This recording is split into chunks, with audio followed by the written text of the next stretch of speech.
Welcome to Talking Buffalo, featuring conversations with guests from around the world of sports, media, pop culture, and all things Buffalo, with your host, Patrick Moran.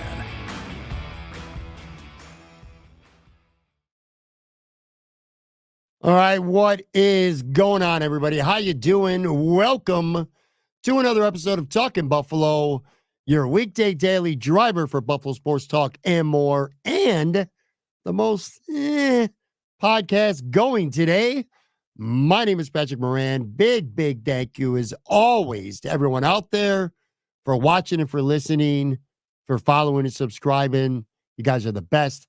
I appreciate y'all very much. This is our Friday episode. Funny story. I woke up on Thursday, not quite sure what to do with today's episode. The Buffalo Sabres are playing on Thursday night. It's their home opener, like their real home opener. And I would have to wait till about at least 9:30, 10 p.m. if I was going to record an episode.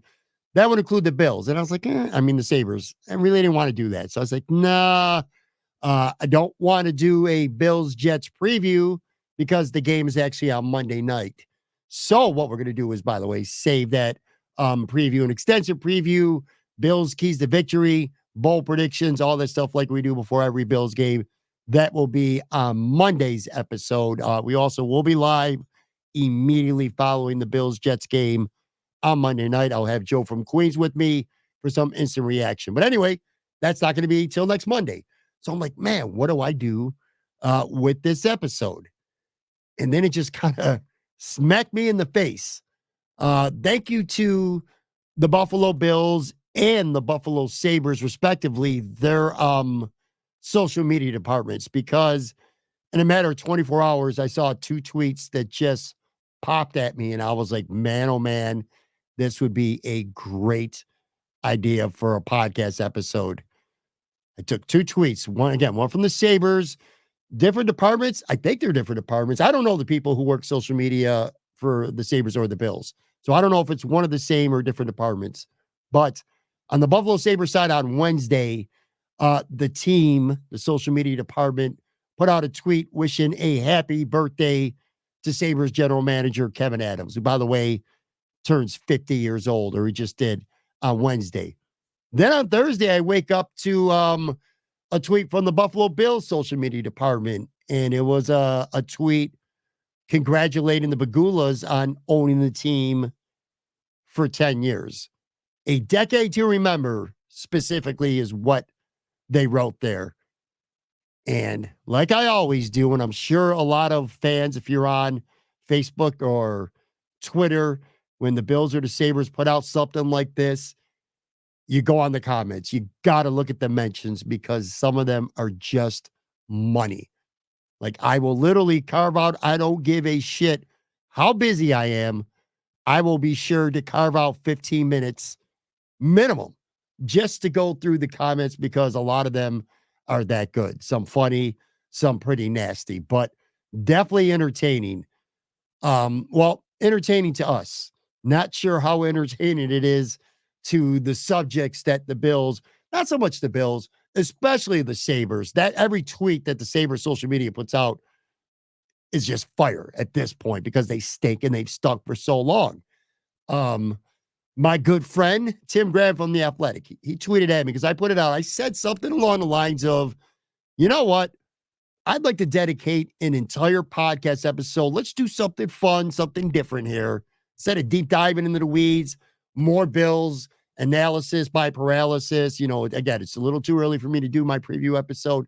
Let's do something different. I said, I'm going to take these tweets and I'm going to go through the mentions and I'm going to write down a bunch of them.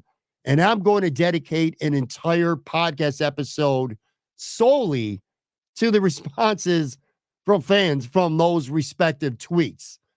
Wasn't sure if I was actually going to do it, but I said that out loud on Twitter. And within like 5 minutes, my guy Joe Marino, Locked On Bills, tweets at me. He goes, "Don't think twice, just do it.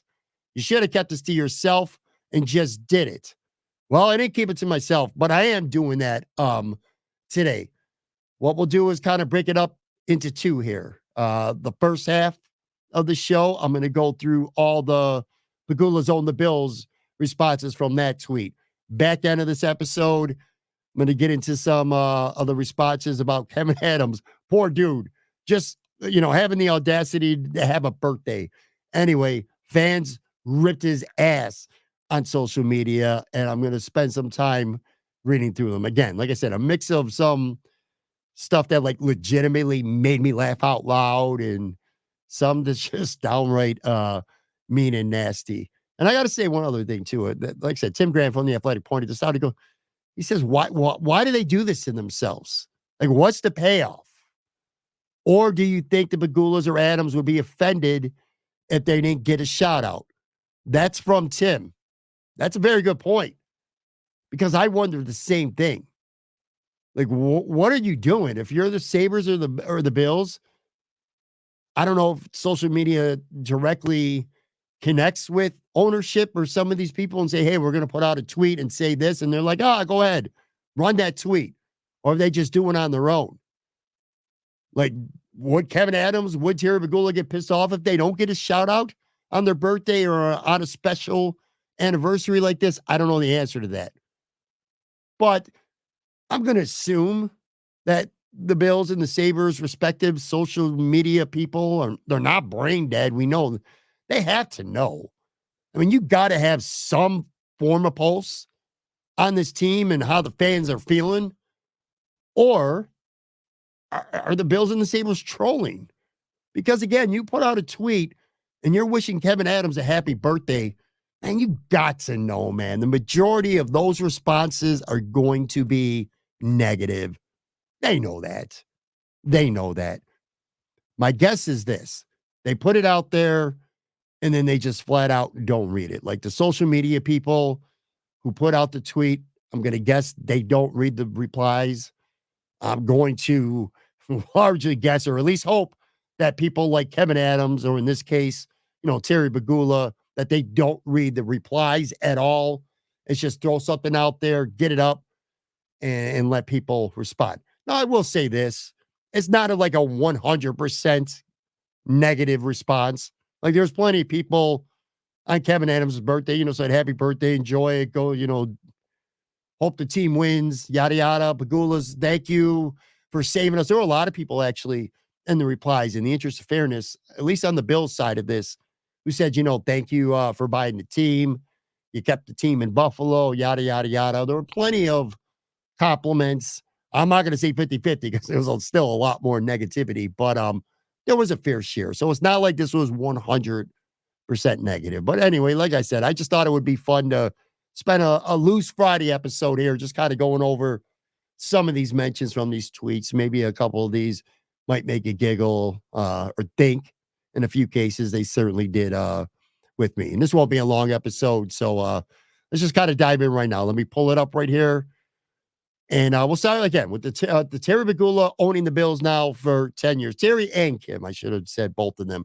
It was both of them pictured 10 years ago today. And like they said, it was about having a full decade now owning the team. Let's start at Egg Sixes. It's just Egg Sixes. I'm sorry. By the way, some of these Twitter handles, like, where do you come up with some of these? They're just freaking ridiculous. But anyway, at Egg Sixes says, 10 years of extorting the public for a new stadium and wasting Josh Allen's career. Very cool. At Who is Riley? Please hit me square in the back of the head with a rock.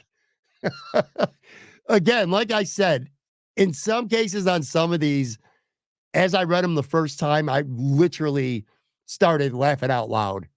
That is funny.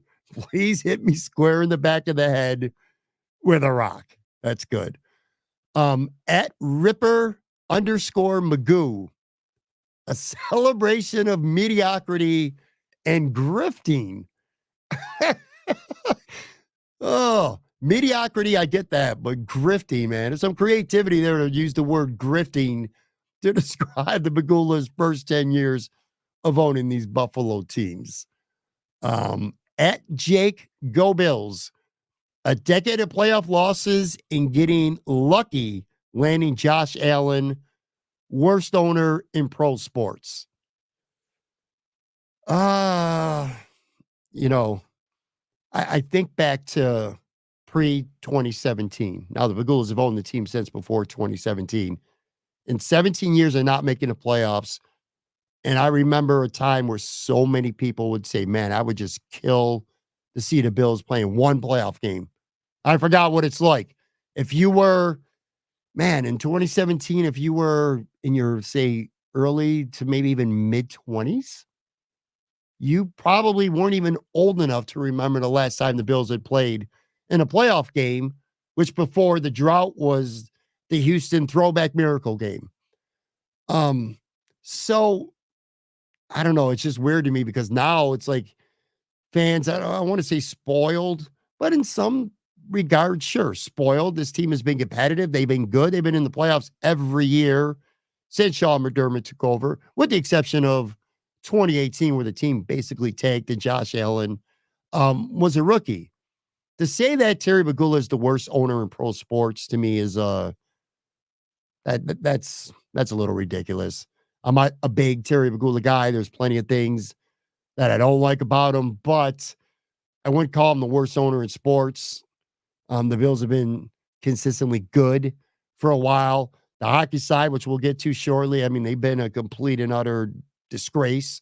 But to his credit, Terry keeps firing a coach or a GM every handful of years. And in some cases, like he did with Don Granado last year, he fired him after giving him an extension that hadn't even kicked in yet. So it's not like he refuses to eat money to make changes. So I'm not going to agree with that. I mean, I know a lot of this has to do about Sean McDermott still having a job here. A lot of people are still not happy about that, but you know, I'm not with that. He's not the worst owner in pro sports. If you're a Carolina Panthers fan, you probably wouldn't be calling Terry Pegula the worst owner in pro sports. Anyway, continue on here. At Sam W Central says, we will all remember how those two ruined Josh Allen's career.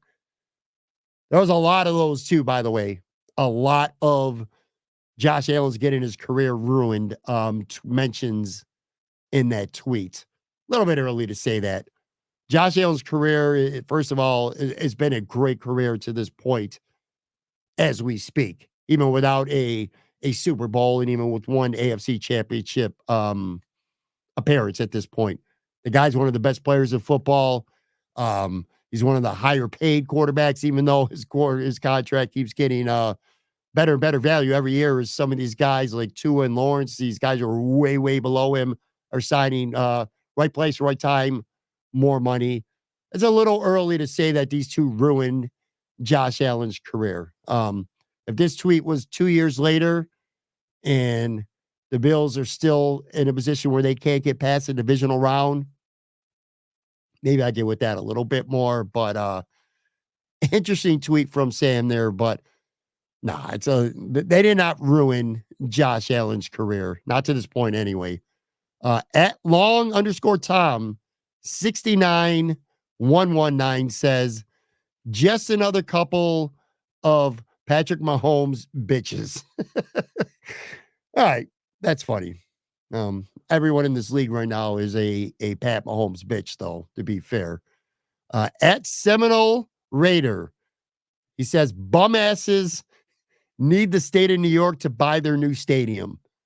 A lot of people, by the way, not happy about that in the mentions. And again, I'd be here all day if I put every single mention that had the same theme in it. But yeah, there are a lot of people complaining. It's all about the state having to essentially buy the stadium and all the taxpayer help that the Pegulas ultimately are getting for that. So a lot of stadium hate here in these matches as well. At Litman Sean says, everyone's saying they're lucky they got Josh Allen. How dare they? They also got a new roof on KeyBank Center. This is a serious question, and I'm not even trying to be funny.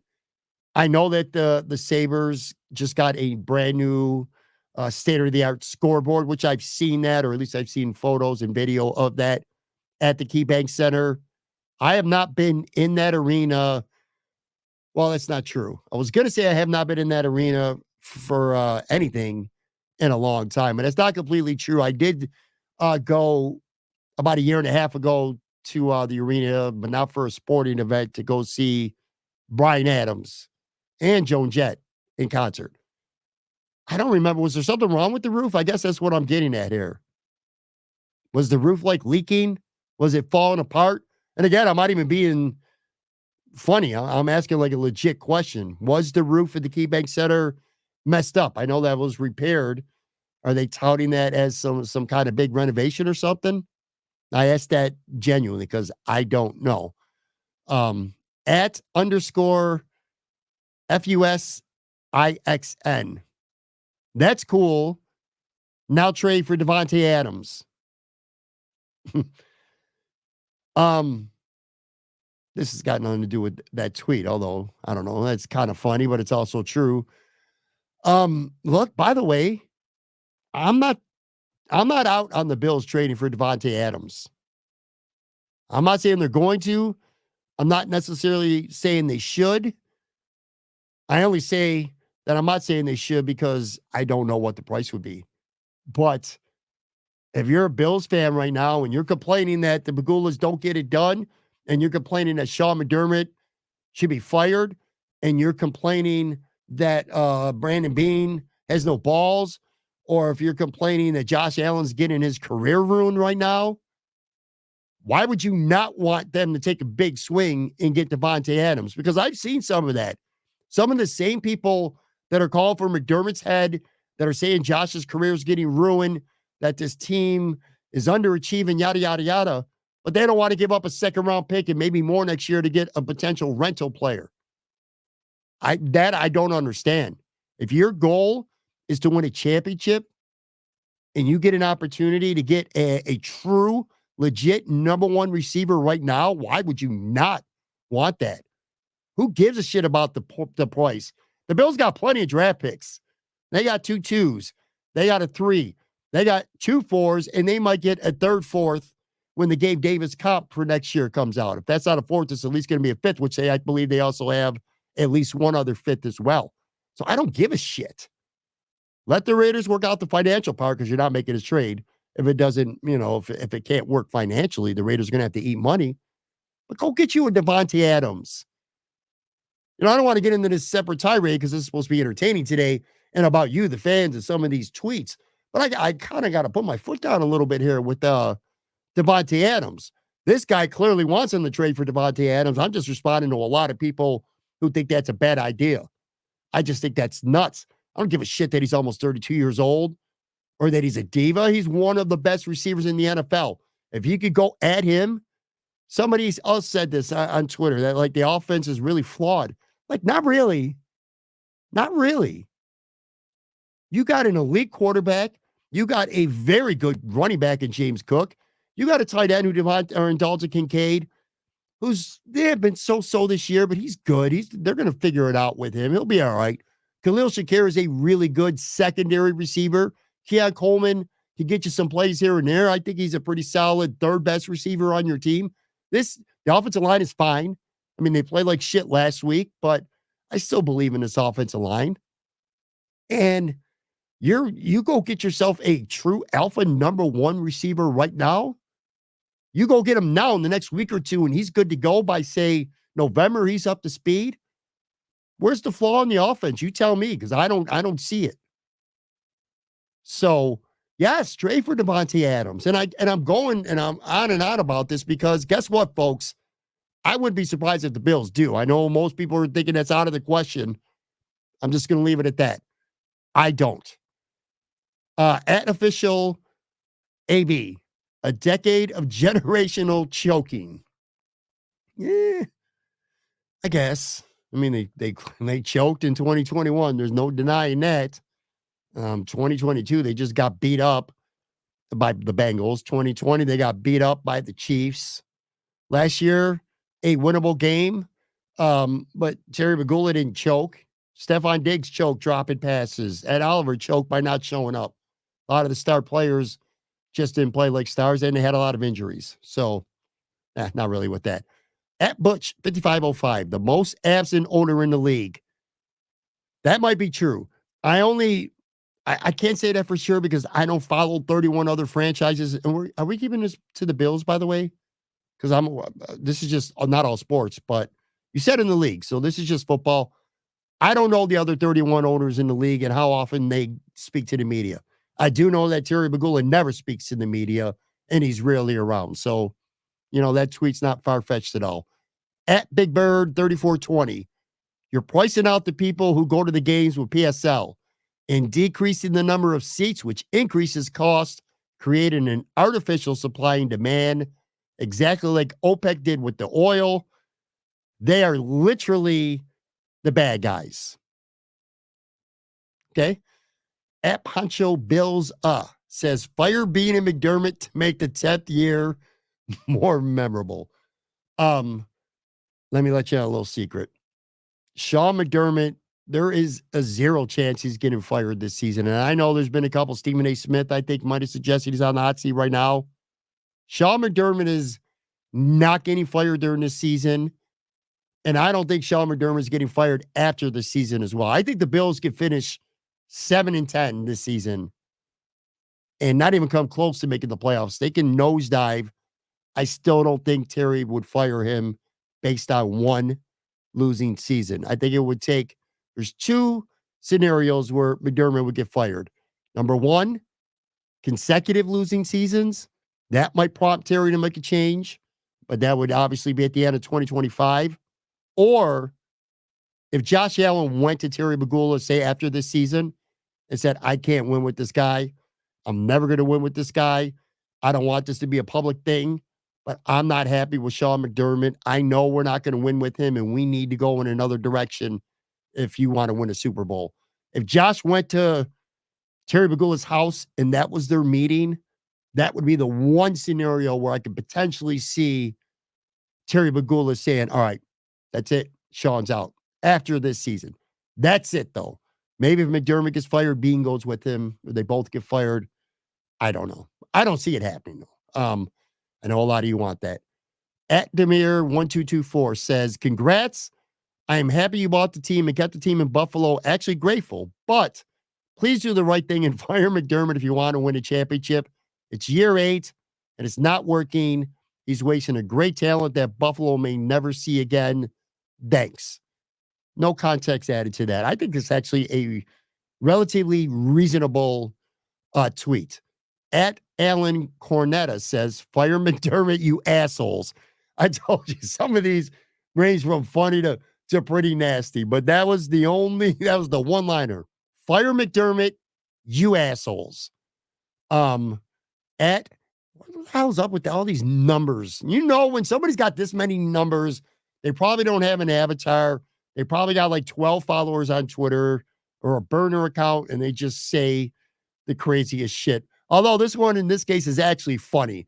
At GKG 341-503-77 says, hey guy, the social media team can't fire people. That's funny. And that's in response, I'm sure, to him reading, just like I did, and reacting to so many people on that thread that really want to see Sean McDermott get fired. And I'm telling you, it was a lot. So at some point, your boy said, or your lady said, hey, relax, guy. Social media team, you're acting like Terry Pegula tweeted that and he's reading all these responses. And if you say enough people say fire Sean on Twitter, then maybe he will. Not going to happen. That was a good tweet, though. It was funny. At Sabres fan 9564, please sell the Sabres. Please, I beg you. That's funny. This is on the Bills tweet. And the Sabres tweet was yesterday. We're going to get to that in just a minute. But I'll say this.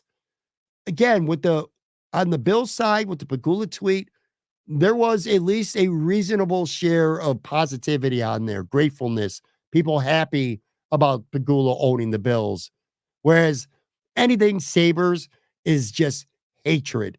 The Sabres fans, and I know a lot of people, including myself, were like Bills and Sabres fans, or hybrids, but there are some who don't really give a shit about the Bills. They're just hardcore Sabre fans, or they were, and they absolutely hate this team right now. I mean, they hate the Buffalo Sabres. And there was a lot of Sabres hatred, even on this Terry Pegula Bills tweet. It's just so much of a bigger hatred with the Pegula Sabres than the Pegula Bills. At Sir Coke Snorter. That is one interesting handle there. At Sir Coke Snorter says, tell those P words, we won't say the word here on the show. Tell those P words to sell the Sabres. At JBZ 3810.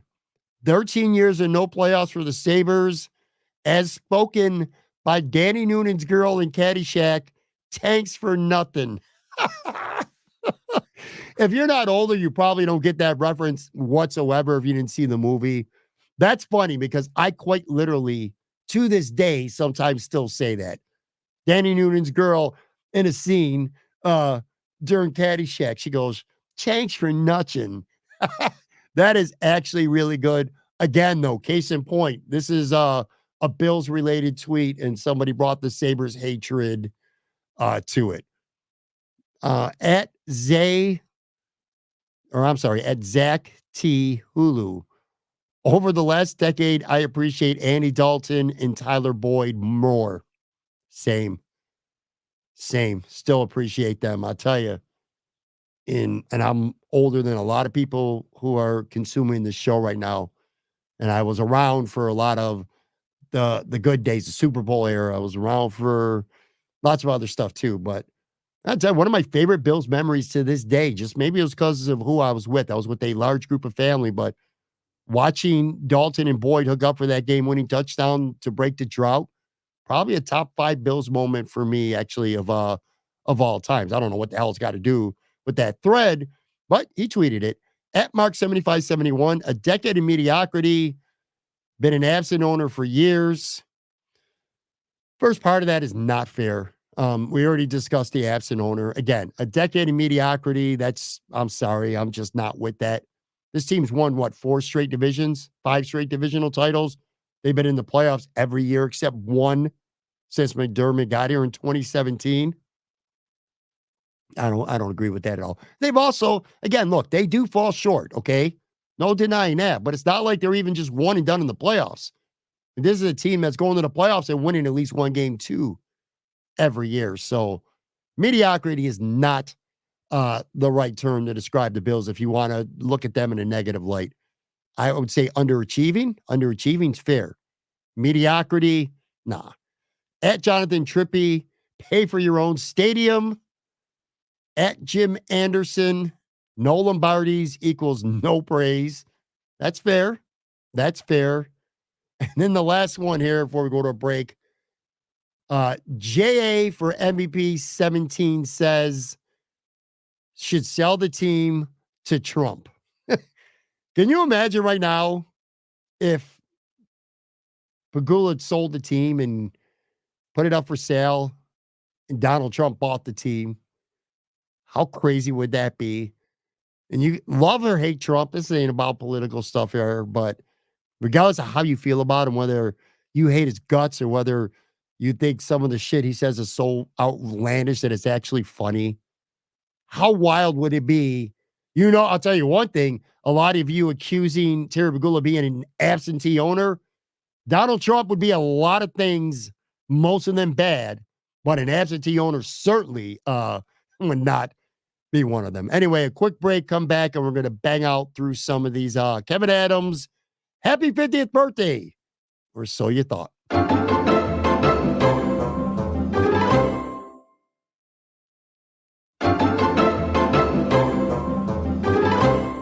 All right, I'm back here on this Friday episode of Talking Buffalo. Again, we're dedicating the meat and potatoes of this episode strictly to reading some of these interesting responses to tweets put out about the Buffalo Sabres, the Buffalo Bills. And the Bills side, it was Terry Pegula owning the team for the last 10 years. The Pegulas, I should say. And on the Sabres side, they made the mistake of saying happy birthday to Kevin Adams, his 50th birthday.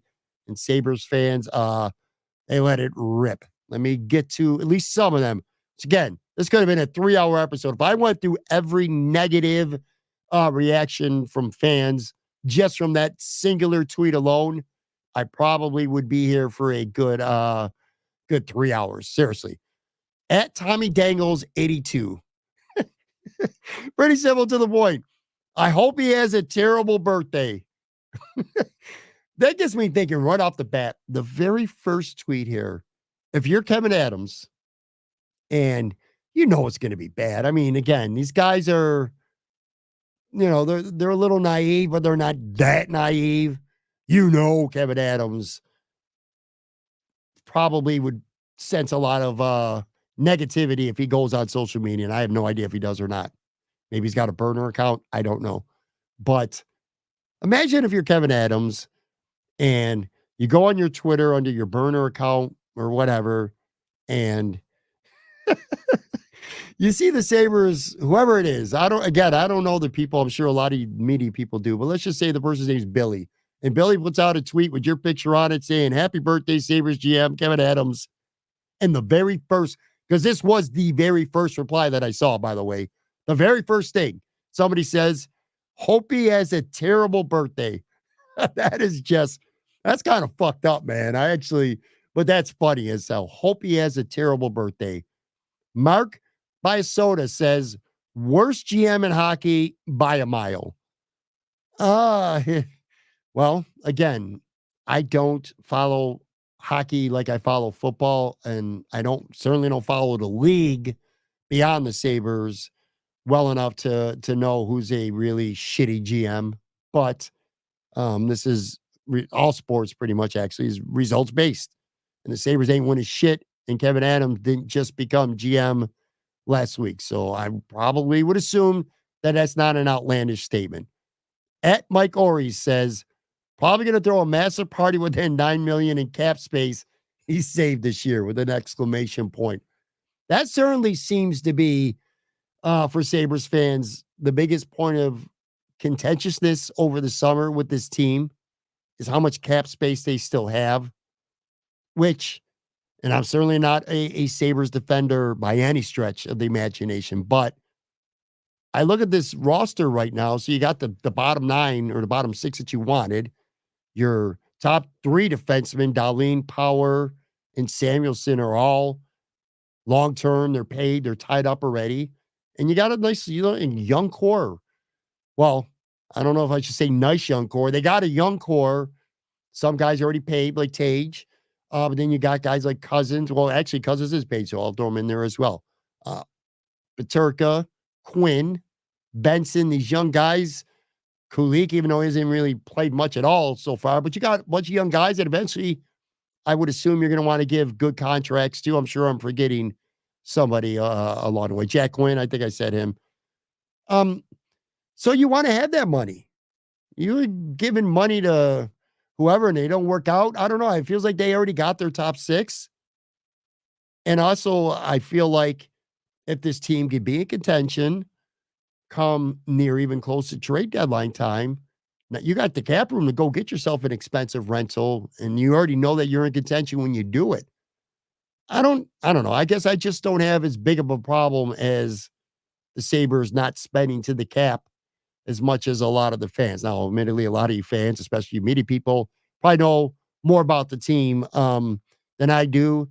And the counter to that as well, if they had a better forward or something like that in the top 6, it would just be a better team. I don't know. But anyway, that definitely is a point of negativity among Sabres fans. At Vester Wing says, Kevin's birthday presents have been claimed on waivers by Anaheim. That's so the Sabres put their goalie Reimer on waivers that they signed this summer and ended up getting picked up by Anaheim. There was a school of thought to keep him as the number 2, send Devin Levi down for a while in Rochester to get him more games. Kevin Adams elected to not do that, and that backfired. Now, he might go back on waivers when Gibson comes back for Anaheim, and it might all work out just fine, but I get what they're saying. Now, the Rochester goaltending depth is shit down there right now. At BKT, Yankees won. Let's hire Aaron Rodgers. Maybe he can get general manager Kevin Adams fired. Yeah. Dude, Aaron Rodgers is a piece of shit. I think if I thought long enough, I probably can come up with others. But Aaron Rodgers, if I made a list of the top 10 professional athletes that I hate the most, maybe in my lifetime, Aaron Rodgers would be ranked pretty high. I think he's a shit human being. He's a conspiracy theorist. He's a finger pointer. He doesn't take accountability. He gets his coaches fired. We know that. What a bunch of bullshit when he was sitting there lying about the stuff with Robert Saleh. And I'm no Robert Saleh guy, but that guy was the coach with Zach Wilson and then a washed ass piece of shit Aaron Rodgers. I tweeted this on Thursday. I'll never outwardly say out loud for the public to hear that I ever want to see a athlete get hurt. But I hope Aaron Rodgers gets hit harder than any player in the history of the NFL has ever been hit on this game Monday night. It would literally make me happy. He is a pile of shit, man. At Powered Up 11, fire him for his birthday. At NSYDXR, trade for Patrick Kane. Look, the Sabres wanted Patrick Kane last year. The Sabres were trying to be players for Patrick Kane. As much as there's a lot of reasons to pile on Kevin Adams, I will say that's not one of them. Patrick Kane is the one who did not want to come to the Sabres. It wasn't the Sabres not wanting Patrick Kane, who, of course, went to Detroit and was really good. At Ripper Magoo, comment. Oh, he doesn't have a comment. Just a clown makeup gift, which I actually thought was funny. You know the gift, man. The guy's just sitting there putting makeup all over his face. And Ripper Magoo probably represents about 25 different gifts I saw of the same variation. At Saved by Jesus 85. This team sucks. Man, that Lindy Ruff goodwill did not last for very long. And again, I'm taping this Thursday close to dinner time before the Sabres play their home opener against the Kings. If the Sabres go out and they win this game on Thursday night, maybe the vibes will be radically different. But if they lose, man, 0-3 already, even with the new coach and, some of these new parts here, it's like fans are so sick of this shit that they're literally already turning on this team and saying they suck, in this case, after 2 games. At 3, Vinny IE3, hell no, go sign someone, you bum. No interest in wishing Kevin Adams a happy 50th birthday. Instead, go sign someone, you bum.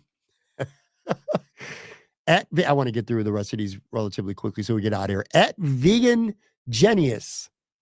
He seems like a good guy with decent leadership skills. Drafted has been solid, but our free agency moves have been awful for years. This year, we took it up a notch, trading away first and second round picks for bottom 6 forwards. Barring a dramatic turnaround, he probably needs to go. All right, no humor there, and I don't really think that was nasty. Certainly some sarcasm, although he's accurate. I mean, the Sabres did trade a second-round pick for Malenstein, and they traded a former first-round pick to get McLeod. Both of those are bottom 6 forwards. Barring a dramatic turnaround, he probably needs to go. I actually agree with that. I'll give this guy Vegan some credit because he's saying something that I consider accurate. Good guy, decent leadership skills, but your boy just ain't getting it done. That's almost like too reasonable to be featured on this show. At Jason Canfield, happy birthday, Kev. We are going to wrap up a gift that we got you 20 years ago and pretend it's new. It's accompanied by a picture of Lindy Ruff. Again, man, Sabres fans are going to have a much shorter leash with this team this year, even with Lindy Ruff, than I anticipated. I thought maybe with Lindy being here and what he's done in the past, this team might get like 10 to 15 games minimum before they start to turn heel in the organization, but that does not seem to be the case. By the time you're listening to this sometime on Friday, it might get turned up even more.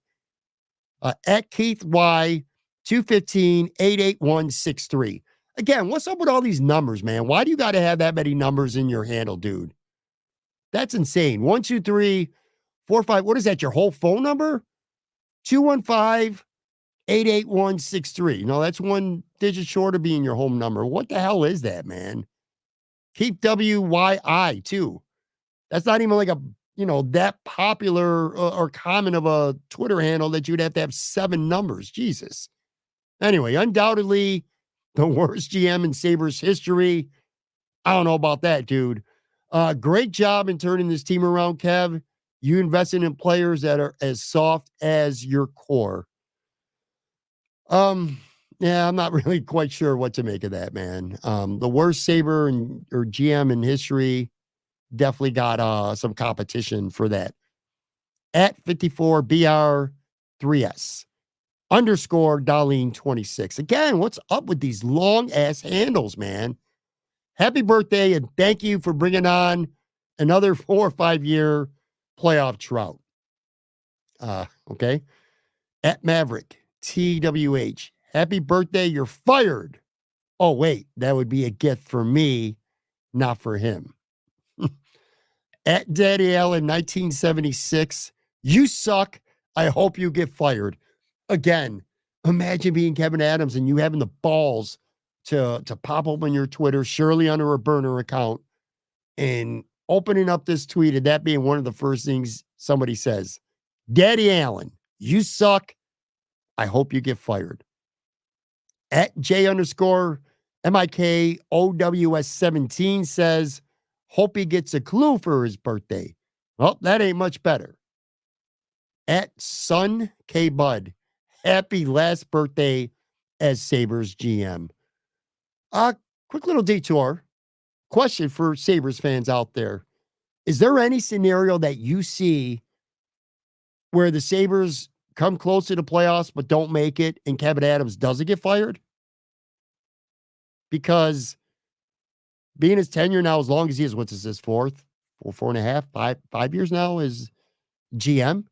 But you make these moves, you had all this cap space, you're giving out a lot of long-term contracts, and you don't make the playoffs. How do you keep your job? Now, you could say the East is really loaded, and it certainly is loaded. If you come close, let's say it takes, 95 points to make the playoffs, and say the Sabres they finish with 92. And let's say they're still legitimately in the race all the way up to the end. Like, you get to April 1st, April 2nd, and the Sabres are right there, dead smack in a playoff race. Do you, if you're Terry Pegula, do you have the confidence in Kevin Adams to say, all right, man, we're on the brink now. We're right there. And he keeps his job? Or do you shit can him? Personally, for me, and again, there might be some out there who would know this better than me, but I just don't see any scenario given all the turnover and that you got Lindy Ruff. If you miss the playoffs, the way the fans are, as you're hearing a lot of them today, I just don't see a scenario where they miss the playoffs. And Kevin Adams, this wasn't his last birthday as Sabres GM. Couple more here. At Eternal Buffalo, I'm sorry. Robert Saleh'd, this man. That's good. Mid-season firing too. Is that what you're saying there, Eternal? That's another point. We just discussed. Would the Sabres keep Kevin Adams if they don't make the playoffs? Well, how about this? Let's just say through 20 games, the Sabres are pretty much buried already. Let's say they're 4-12-4 after their first 20, and they're pretty much already buried for this season. Is Terry Pegula going to fire Kevin Adams in season? Interesting. Just like Robert Saleh'd just got canned by the Jets in season. I actually like that take, man. Animation Object says, LOL, LMAO even. That's in response to a lot of these comments that we've listened to or that people were reading over the last couple days. By the way, it gets me thinking, man. I was discussing this with a friend. When you say LOL, like when we're always typing to each other or tweeting or using your phone to text somebody and you always say LOL, what percentage of the time are you actually laughing when you say LOL? Like somebody says something that's designed to try to be funny and you write LOL. Like how often are you actually LOLing? Always wondered about that. At Alexos 1817. Another one. That's even better than the first one. He says, I hope he has a shitty birthday. I love it, man. Kevin Adams, I hope you have a shitty birthday.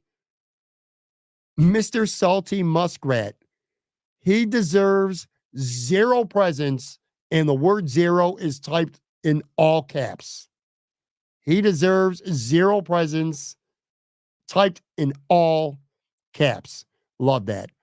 At the Burner 46. Happy birthday, General Manager Kevin Adams. Thank you for the best 4th line in the league and having 9 bottom 6 forwards. That has been the point all summer long. The Sabres have spent so much time talking about how much better their 4th line is, how much faster, how much more physical it is. And again, only a 2-game sample size, but who gives a shit? It has not mattered at all. And they've already had one of their guys get hurt. But yeah, 9 bottom 6 forwards. That's funny. At WFed14, dear Kevin, happy birthday, but please remove your thumb from your ass and bring in someone who can shoot the puck and score some goals. Well, they got a lot of guys who they think can shoot the puck and score some goals. If they do so or not, remains to be seen. Final 3 here. At Hail to Woodson, one word. He says, no. No. No happy birthday to Kevin Adams from Hail to Woodson. At BPS 21, hope he gets what he's given for his 5 years here. Fucking nothing. And then the final one. This is my favorite mention, response, whatever you want to call it, from either the Pegula tweet or the Kevin Adams. And I can't explain it well enough. I guess you have to look at it. But it says, and this, by the way, is from A. Bobek 94. And quite literally, no words. It's an emoticon of a middle finger. Literally, it's just a middle finger, nothing else. That's what A. Bobek 94 says to Kevin Adams, middle finger emoticon. That's how he feels about Kevin Adams celebrating his 50th birthday. All right, that's going to do it for this episode. These people are great. They really are. There's a lot of fun. If you, for whatever reason, haven't done this before and you want to be entertained, go to Twitter, or I suppose Facebook as well. 50-50 on the Bills stuff. But definitely, even if you don't give a shit about the Sabres, even if you don't care about them, you don't watch them play, watch when social media wishes somebody of significance a happy birthday or a happy anniversary or something like that, especially if it's Pegula or especially if it's Kevin Adams, and just watch the mentions burn that shit down. It is hilarious to see. All right, that's going to do it for this episode. I might have a bonus episode on Saturday. If I do, it'll be an audio only. Not quite sure about that, but for sure, next Monday, I will be on. We will have a full Bills Jets preview again, like we do before every game. A preview. We'll talk about both teams, keys of the game for the Bills, some bold predictions for the game, and a score prediction as well. And then later that same night, I will be on live right after the game. Joe from Queens will join me with some instant reaction. Till then, guys, talk to you later.